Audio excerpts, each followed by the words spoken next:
Hi, everybody. Welcome to the next episode of the KnightTime podcast. We're glad you're here. Somehow we are filming the November podcast. What is happening? It's a good thing, though. This episode is about theater. So we have covered many topics thus far. We've had lots of different guests. And without further ado, I'm going to have our guest introduce herself. Hi, my name is Cristin Lenters, and I am the Director of Theater here at Chicago Christian, and I'm also one of the counselors. Awesome. Well, thank you for joining us. Thanks for having me. I'm excited to talk about theater. This is my first year, as you guys know, because I talk about it every single podcast. But we've got some stuff coming up. We do, and yes. So I want to talk about that. So let's first talk about, you talked about your position here. How long have you been working here, and what do you do in each position? So I have been working here, this is the beginning of my 19th year, and I've been the social worker, and I've also kind of stepped into some guidance counseling roles over my time here. And then a couple of years ago, well, actually, it was my second year that I was here. They were looking for someone to help take over the drama class. Okay. And one of my good friends was working here, and they wanted to assign it to her, and she really wanted to stick with Bible because that was her passion. All right. So she was like, well, you should just ask Cristin. And they were like, well, why would we ask her? And she's like, well, she has a double major in social work and theater. And they were like, seriously? So then I started teaching the class, and of course then started picking up some directing jobs too, because as soon as people learn that you're willing to help direct, then they find a way to get you incorporated. Of course. So I've been involved in probably, I would say over 30 productions here at Chicago Christian. I've directed 20 of them. Okay. And I've been the director of theater, like in that official, like producer kind of capacity for, I think about 8 years now. Very cool. So in a typical year, we'll talk about that first, and then we'll dive into the current year. When do the productions take place? When does the musical take place? What does a calendar year look like in the theater department? So I would say in a typical year, we usually begin right off the bat in September. Sometimes even in August, we have our first auditions, depending on what we're doing. So especially if we're doing a musical, because a musical takes, I would say, about 10 weeks of solid rehearsal that you want to put into it. And so we usually do the musical in the fall, and then we take a break for a little while, and then we do auditions right before Christmas break for the play, so that way we can get the scripts to the kids over Christmas break, and they can start working on those. And then we typically will do the spring play the last weekend in February or the first weekend in March, kind of like however it falls with Christmas break. So that way we can get about 8 weeks of practice in for that. And then at the same time, we're also having our improv team practice. So our improv team usually does auditions probably the end of September. Like we usually let the play or the musical. Sometimes we've swapped back and forth which one gets the fall spot and which one gets the spring spot. Good to know. And so like practices will kind of begin for that. And then we'll have auditions for improv, and then we'll begin improv. And they meet once a week. And then we have our first show usually right before Christmas break. Our second show is before spring break, and then our third show, our senior night, is probably like the middle of May. So are there a lot of kids that do theater, musical, and improv, or are those? Yes. Okay. So I would say, well, we got so many kids in theater. It's kind of cool. So we have your theater kids. Sure. And then those are going to be the kids that are going to be in musical and improv, if they can make it, because that is actually a team of 9. So it's kind of competitive to get on the improv team. Okay. And then the play as well. Then we have some kids who just see themselves as musical kids. And so they'll only try out for the musical. And that cast is bigger. It's usually about 40 people, I would say, get into the musical. And we tend, if we can, to have like a no-cut musical, just to give everyone the opportunity to have a part. Usually you can have a chorus that's big enough to encompass as many people as audition. And then we have some kids that balance it with their sports commitments. So like we've had kids who have done football in the fall, which is a pretty demanding responsibility. Yeah. And then if we have a spring play, because a lot of times, I hate to be stereotypical, but a lot of the football guys don't like to sing and dance. So they're not trying out for the musical, but they are willing to try out for the play. So we've had those kids be involved in the play. And then improv team is kind of its own interesting group of people. Again, because typically the improv team practices at nighttime, so we try to be after everyone else's practices. So we have had kids that are involved in sports, then we can have kids who can be involved in theater, right? As soon as theater practices are done, they can get some dinner and then come back for improv practices. Busy day. Right, exactly. The improv kids tend to And then there's actually, I can think of 2 kids or 3 kids over the last couple of years who improv is their only thing, but they just really enjoy comedy. They enjoy that. And so we've never gotten them to try out for a play, even though they probably would be great at it. They just kind of specialize in improv. Sure. Yeah. And I know from my time at Calvin, I know you went there as well. And the improv team, usually at the college level, beginning of the school years when they have tryouts, it's very competitive. And that's with 4,000 students. Right. So that's great that they have that opportunity at the high school level. Less competition, obviously, but at least get you set on the right path. If you want to go down that road, you have to be prepared for auditions. And I will say that the 2 kids that have been on improv at Chicago Christian that went to Calvin and auditioned both made the improv team. So there you go. We have good stock here. we have good stock, yes. So let's transition from. Oh yeah, go ahead. I was also going to say our improv team does gigs. Okay. So in addition to like our 3 main performances, we also sometimes will perform at schools as part of like our recruitment team. We have actually done a couple paid gigs. We've done a benefit one night. We did a retirement dinner for a pastor as like their entertainment, and we also performed for our Pass It On volunteer thank you night as the entertainment for that. So. Nice. Yeah. So we've got theater, which encompasses musical, a regular play, and then we've got improv. And for the viewers at home, I learned about the musical today. Newbie on the block, what can I say? So COVID has obviously changed a lot of not only the theater program, sports program, extracurricular programs. We're learning about things daily, and it changes daily too, which makes it great to plan. But most recently, we've been talking about theater because we're excited for what's coming up. So I'm just going to let you spill the beans. So what's in the works for theater? Well, providing there's no major changes between now and November 12, we will be having a live theater production here on November 12, November 13, and November 14.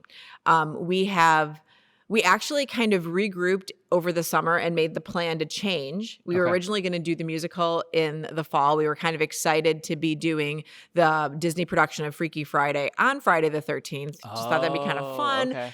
But, then once we learned about kind of COVID restrictions and kind of assumed that we would be in the position of only being able to have 50 people in our auditorium in the fall, then it doesn't make sense to do a musical. So then we regrouped and decided to do 2 one-acts. Okay. So we have 2 separate casts, 2 separate crews, and they've been practicing independently of one another. Fun. And then our production on Thursday night, the 12th, we're going to have both of those casts perform that night. And then on Friday night, we have double performances of bedtime stories as told by my father, who always messed them up.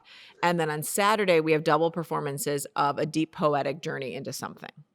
Cool. Yeah. So there's going to be limitations on seating, obviously. Yes. So how is that being handled with seating? Is everybody going to be spread out? We're on the Yes, everyone stage. is going to be spread out. Everyone in the building always has to wear a mask. So even our actors are going to be wearing masks.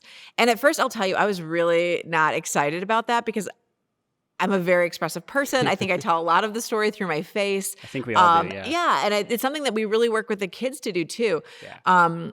And I went to some early auditions or early practices for the play, and then also at improv auditions.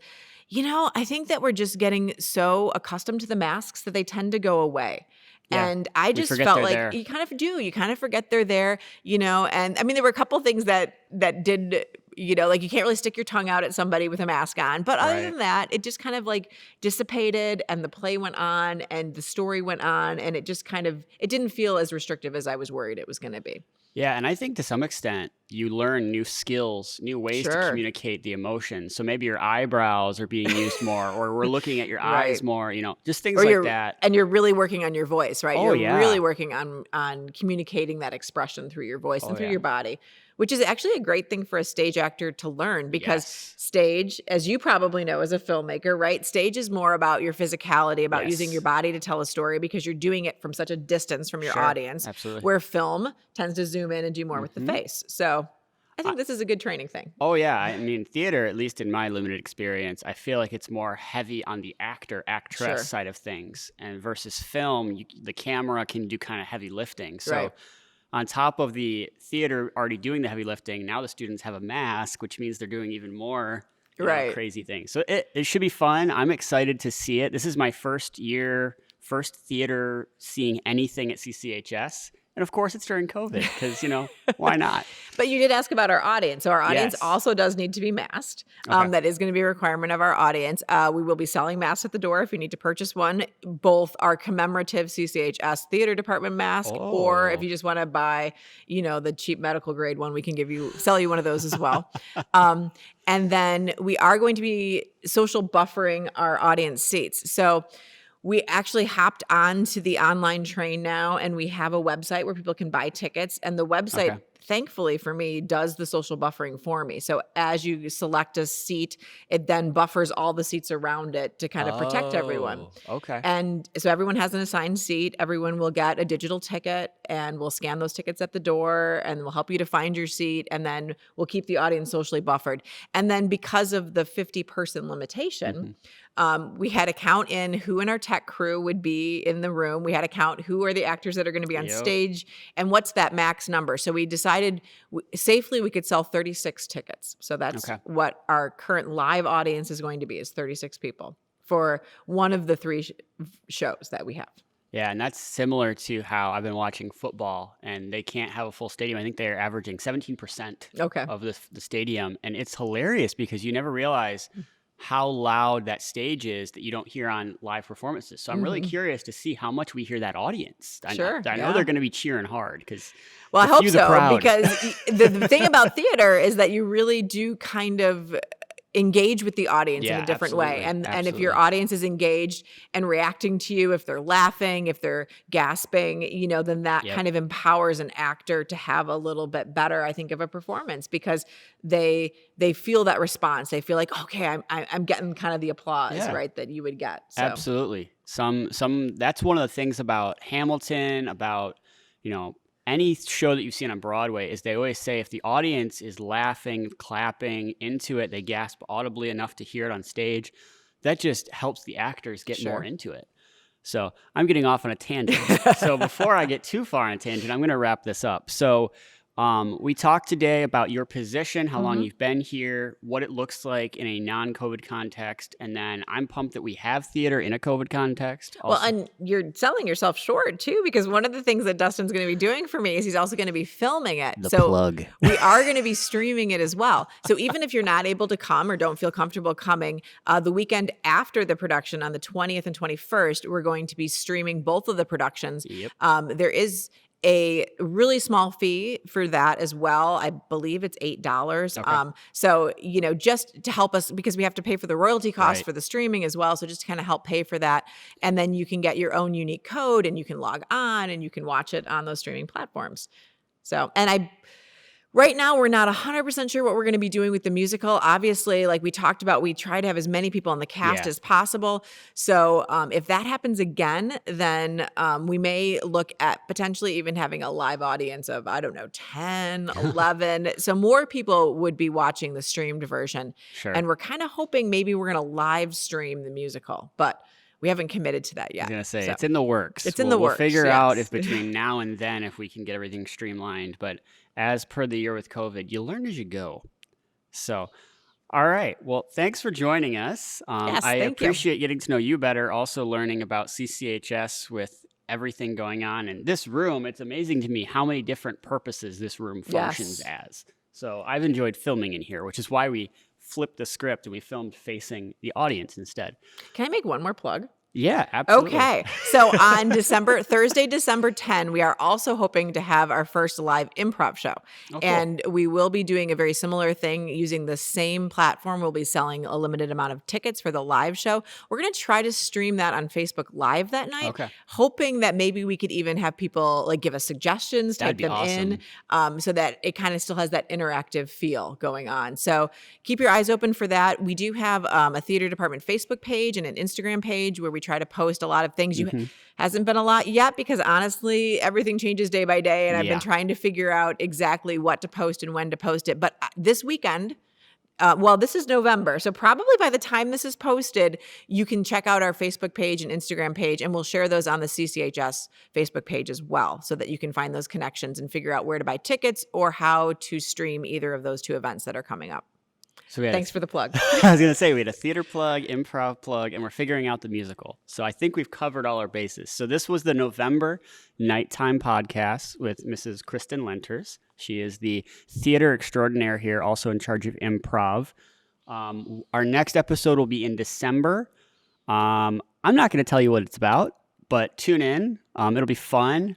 We're working on these monthly now. Obviously, during the summer, they're weekly.